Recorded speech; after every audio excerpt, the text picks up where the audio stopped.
Can you tell me if this is a fern or a pretty weed?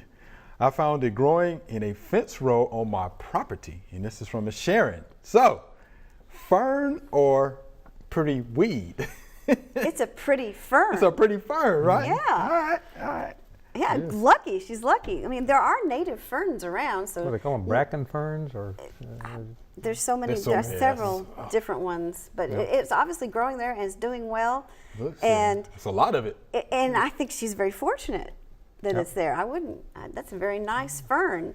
I like that. Yeah, so it's not bad. So it is a fern. Yeah. Now, Now, of course, now her, a weed. Yeah, What yeah. is? A weed is a plant growing out of place. Yeah. If it's So if just. it's not where you want it, Then it's considered a weed. But I would, like you, I would want it. I would want that the fern there. fern. It's Yeah, pretty. It seems like it was a lot of it, and it was looked yeah, healthy It looked to very me. healthy.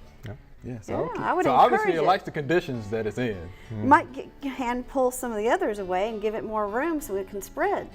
Okay. It's good. Thanks for watching. If you liked it, subscribe. We have hundreds of family plot videos for you to view.